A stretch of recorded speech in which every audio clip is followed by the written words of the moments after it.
I don't know what's happened here. Oh, what's that? That's soot. Where is that coming from? Check the exhaust. Look at that.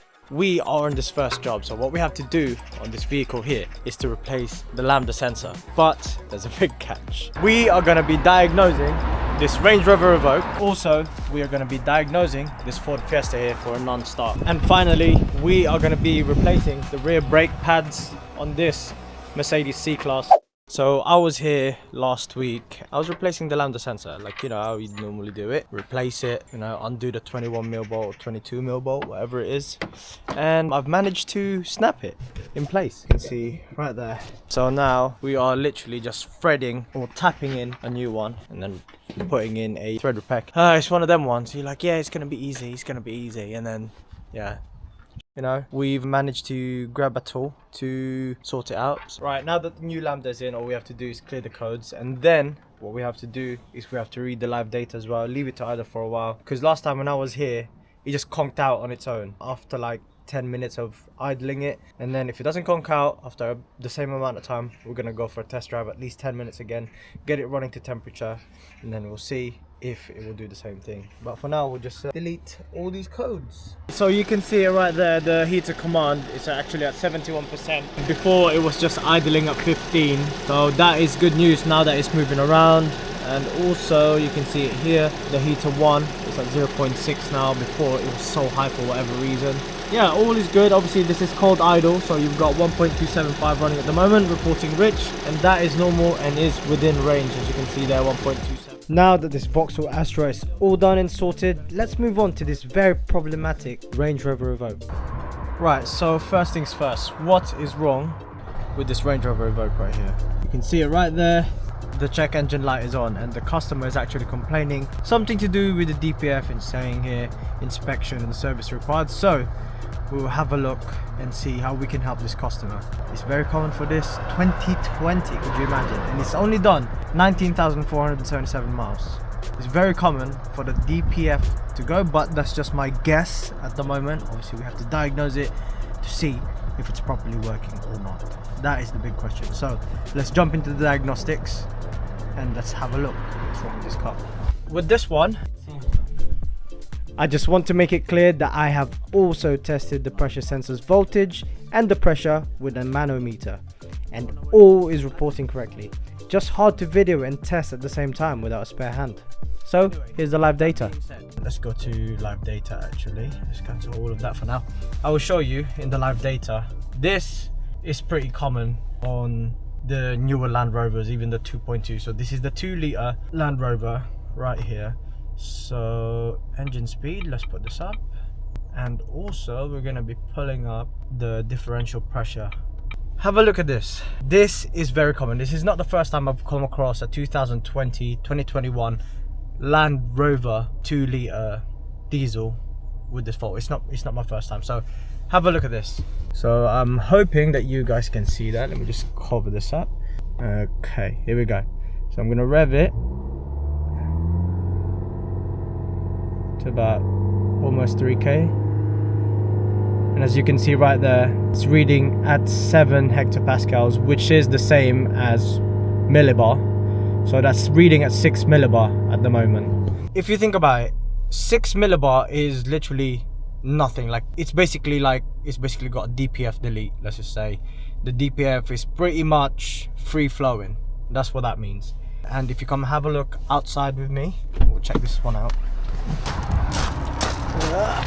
Check the exhaust. Look at that. Look at all that. That just tells me that this DPF is not functioning properly as it should. So when a DPF is broken, trust me, I would know. My van is having DPF issues, or was having DPF issues. When, let's say for example, if it's got cracks and stuff like that, what's going to happen is not going to catch the soot, and that is the reason for this happening.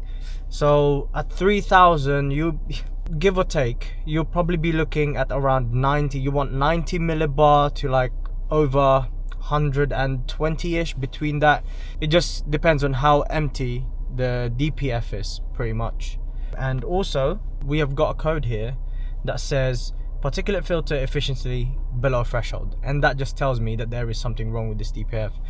So now what I'm going to advise the customer is to obviously have this go under warranty, because it's only 2020 and I believe they get 5 years warranty. He is the very first owner of this car, so he bought it literally fresh out the box pretty much. So yeah, I'm gonna speak to him and tell him what is there to do, because the DPF on this, I think they cost around like 3,000, 4,000 pounds. I'm not sure, it's somewhere around that price. It's in the thousands, it's expensive. So what I'm going to do is I'm gonna advise him and tell him what's going on with this vehicle, and let's see what he says. Yikes. Yeah, I would say it's best to go. And there we have it, a typical 2021 Range Rover going back in for warranty repair. Let's move on to a 1 litre EcoBoost for some fault finding fun. So for this Ford Fiesta, the customer states that they haven't turned this on for a while. I think they went on holiday or something. When they tried to come back, it won't crank. Immobilizer code, ABS light, everything is on the dash. So now we are only just going to be checking the basics, such as the fuses, and seeing if the starter actually works and stuff like that. So we'll have a look. Come and join us. First things first, we're going to be checking the BCM. This was just dangling around. I don't know what's happened here. Oh, what's that? The hell? Right.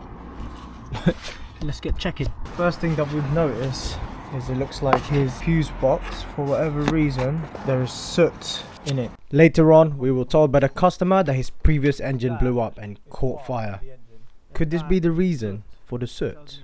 Who knows? Sorry if it's on this fuse box over here, so I'm scared. Those wires, and there's like some corrosion that you might see just in that hole over there. There's a clearer view now. Look, you can see all the corrosion in there, and that's soot. Where is that coming from? Is there a boost pipe going under there or something? But it just looks like it's just there, innit? It really is there. The fault is right there. My suspicion is correct. Look at that. 2 corroded broken wires on the PCM relay right over here, and that would trigger all sorts of lights. Just 2 broken wires right here. What's the best option on this, mate? What do you think? We're gonna have to repin it. Yeah, if we can repair it, then we don't need to replace it. Yeah, that just needs repinning maybe. I've got a soldering iron there. Oh yeah. Butane soldering iron. Good for mobile. I don't. Do you have that? I don't. Don't have it. Alright. Oh, we'll get started. We'll get cracking. This has taken the longest bloody thing.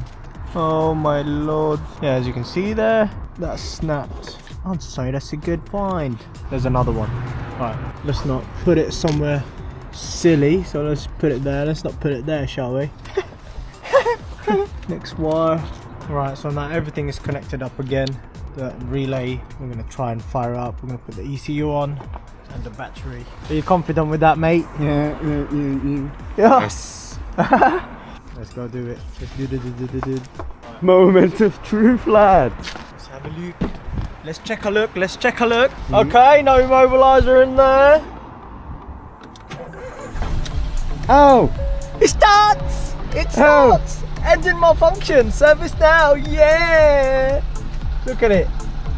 Yeah, it starts. Just when we thought we finished repairing the vehicle, a very serious issue came to light. What is that? God, what's this? Is this common?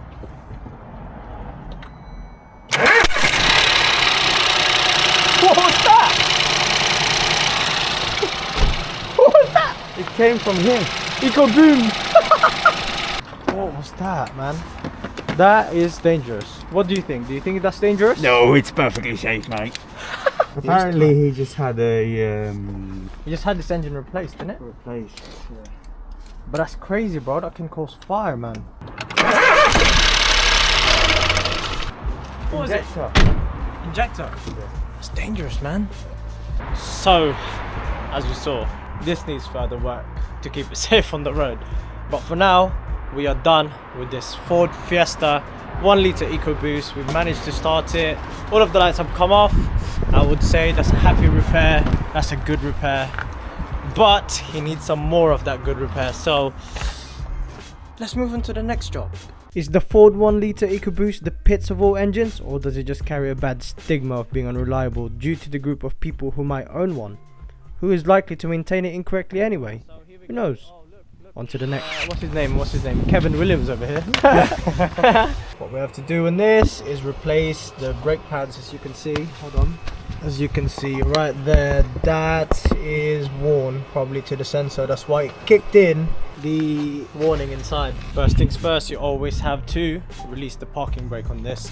So it's always a first step to just release the parking brake on, replace the parking brake from the inside, and then you should be able to command it on your diagnostic tool. As you can see, the pads are worn down and it's due to be replaced. Glad to hear that this customer called us straight away as soon as the light came on. And that is that process pretty much done. Now all you have to do is turn off your diagnostic tool and start replacing the brake pads. Right, okay, so you can see the sensor here is actually in two-piece now, so that's open circuit, and that's what triggered the warning inside. And as you already know, we're going to be replacing this with Paget, of course. Let's clean everything up, spruce it up nicely, and like what I always say, it's always better for me and my customer to use quality parts. It gives both of us the peace of mind that it won't fail. Let's get this done. The most important piece, torque it. There you go. Days. Now, never ever forget to put this. I'm laughing because I've forgotten it a number of times. Boom. Can't see the hole. I keep missing the hole. I'm still missing the hole. Come on, mate. Shaky hands. This is why sometimes I hate working with gloves, because I can't pinpoint the hole. Oh, there's the hole. I've got two kids, guys. Alright. Mate, I'm so bad at this. Oh, there it is. Hey! She is in. Let's get it. Mate, I'm not with it today, am I? What do you think? It the wrong way? I might have to go back to the other cars that I worked on today, just in case I tighten something to loosen it up. Who knows? Cool, man. Let's put the wheels back on.